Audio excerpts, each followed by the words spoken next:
Errores en el diseño de las boletas para la elección judicial del próximo 1 de junio.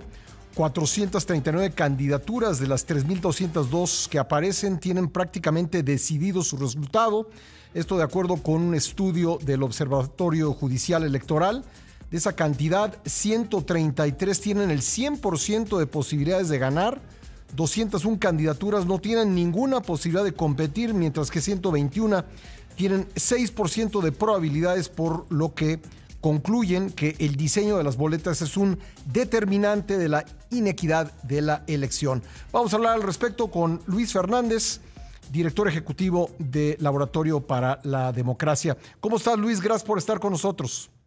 Muy bien, Pascal, buen día. Muchísimas gracias por la invitación. Bueno, explícanos un poco más por qué les parece a ustedes que el diseño, o cómo fue que el diseño pues se convirtió en un factor determinante de la decisión que supuestamente van a tomar quienes acudan a las urnas para votar en la elección judicial. Mira, Pascal, te cuento cómo llegamos a este análisis. El INE diseña las boletas y cuando toma la decisión de separar el género de las boletas, al poner del lado izquierdo a las mujeres, del lado derecho a los hombres, pone un código cromático en cada uno de los recuadros de arriba y vincula ese código cromático con las personas que compiten y con los cargos que están en la boleta. El problema de este diseño, Pascal, es que permite que una persona vote dos veces por el mismo cargo o dos veces por la misma posición. Ujú. Entonces, si estás compitiendo, esto aplica para las boletas que son para magistraturas y para jueces y juezas que están compitiendo. Si tú estás postulando para ser juez penal, por ejemplo, y hay una mujer compitiendo al lado izquierdo, la instrucción de la boleta, arriba de los recuadros, te dice, llena un recuadro o llena el total de recuadros que están debajo, ¿no? Entonces, si es uno, dos, tres recuadros hasta cinco, la instrucción te dice llena ese número de recuadros. Ujú. Y lo mismo del lado derecho, te dice llena el número de recuadros debajo para los hombres que compiten. Si tú sigues las instrucciones hoy como están establecidas en la boleta, llenas el número de la mujer y el número de los hombres. Eso implica que estás votando dos veces por el mismo cargo cuando llenas el mismo color de la boleta arriba. ¿Qué sucede con una votación de este tipo? En todas las posiciones, Pascal, en las que compite una persona de un sexo sola contra más de dos candidatos del otro lado, la probabilidad digamos, la probabilidad de triunfo es prácticamente total, siguiendo de nuevo las instrucciones como están establecidas en las boletas. Eso sucede para 133 casos que son los que identificamos ya como total, como ganadores de la elección. Ujú.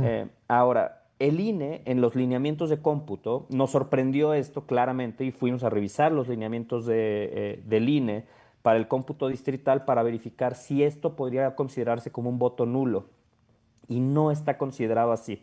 Es decir, el INE no contempla la anulación del voto por votar dos veces por la misma posición.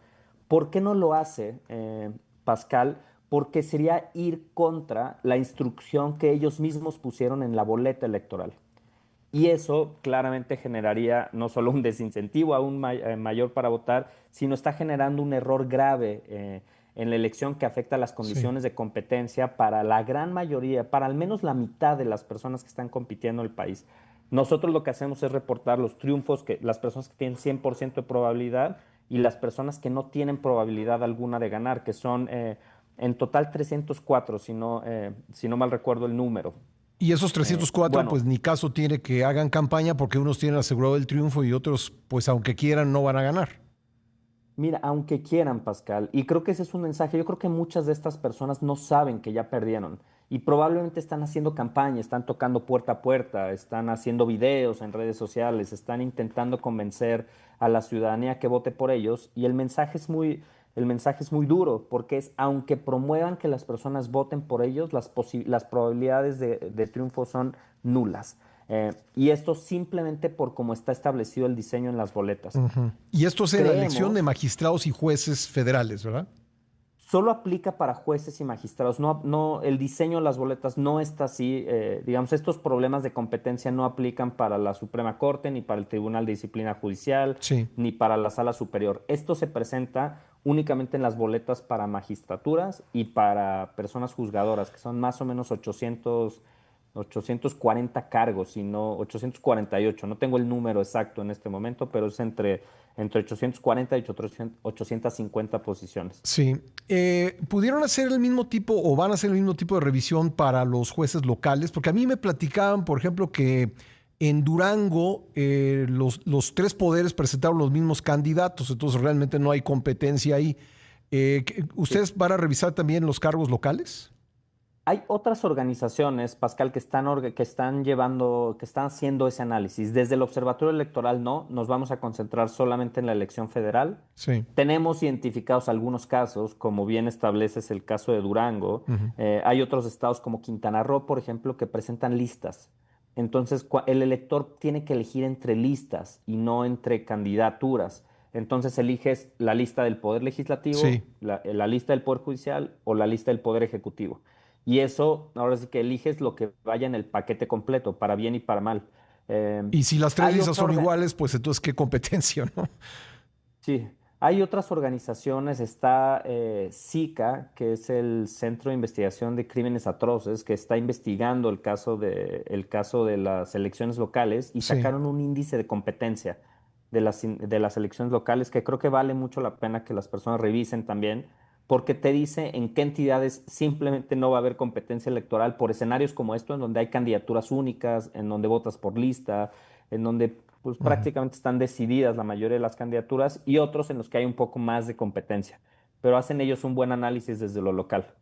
Ya, al principio del proceso, cuando estaban ya impresas las boletas, el cálculo que muchas organizaciones hicieron del tiempo que le tomaría a un elector pasar por la urna, pues era hasta de 10 minutos. ¿Ustedes han podido confirmar eso? Mira, nosotros no hicimos Te voy a compartir un análisis que hicimos, que no fue el tiempo que van a pasar en las urnas, sino el tiempo que necesita una ciudad, cualquier persona para revisar la información que está en sus boletas. Ajá, Cada ciudadano y ciudadana va a tener frente a sí un promedio de 189 nombres, nombres y apellidos que compiten para diferentes posiciones. sí. Si pensamos digamos, en el compromiso cívico, personas que quieren conocer quiénes son esas 189 Ujú. personas, calculamos que toma un promedio de 5 minutos simplemente leer cada uno de estos perfiles Ujú. o conocer estos perfiles antes de la elección. Eso te toma entre 15 y 18 horas, en donde tienes que estar revisando esos perfiles sin contemplar el análisis de cómo procesar esa información, cómo Claro. contrastarla, cómo asegurar cómo poder tomar la decisión sobre por quién votar o por quién no votar. Sí. Entonces, la probabilidad de que las personas hagan eso antes de la elección es baja también, por el costo que implica en tiempo, en esfuerzo, en dedicación de meterte a revisar una plataforma en donde puedas revisar cada uno de estos perfiles. Asumiendo que las personas ya lo hicieron, lo que va a suceder en la boleta es las personas que practicaron el voto. Creo que eso es un acierto en cuanto a la organización del INE, Ujú. es promover que se practique el voto. Yo creo que un porcentaje muy, muy, muy bajo de la población va a practicar el voto. Ujú. Te permite saber cómo llenar la boleta con antelación y llenar a votarle el mero día. Y probablemente te tome, como bien dices, 10 minutos votar. Si las personas no toman esa práctica, tienes que llegar a leer las instrucciones, entender las boletas separadas, Ujú. entender para qué es cada posición, y probablemente tome entre 15 y 20 minutos. Entonces, digamos, eso lo vamos, creo que todos estos problemas de diseño y de organización, que quiero subrayar esto, Pascal, que no son solo culpa del INE, eh, No, por digamos la que ellos premura tuvieron con la que se que hacer este plantearon. diseño con base en la reforma, ¿no? Que se aprobó. Tienen que hacerlo a partir Sí, de la reforma, porque ya era un mandato constitucional y estaban obligados a hacerlo. El sí. tema es que los tiempos de el tiempo del proceso electoral son muy cortos.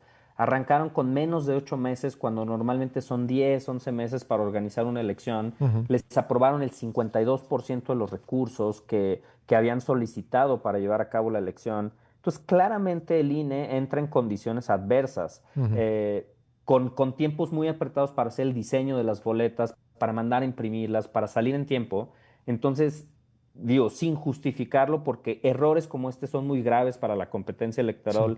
electoral que pueden derivar en la nulidad de la elección o al Muy bien. menos de distintas candidaturas. No creo Sí, que el tribunal se aviente el paquete de anular la elección y más como hemos visto sí, eh, que está integrado actualmente y que toma decisiones más vinculado al oficialismo sí. que a los valores o principios democráticos o constitucionales. Pues Luis, te Entonces, agradezco mucho que me hayas tomado la llamada, muy amable. igualmente, Pascal, que tengan buen día. Gracias por la Gracias, invitación. gracias Luis Fernández, director ejecutivo de Práctica Laboratorio para la Democracia, una de las organizaciones del Observatorio Judicial Electoral.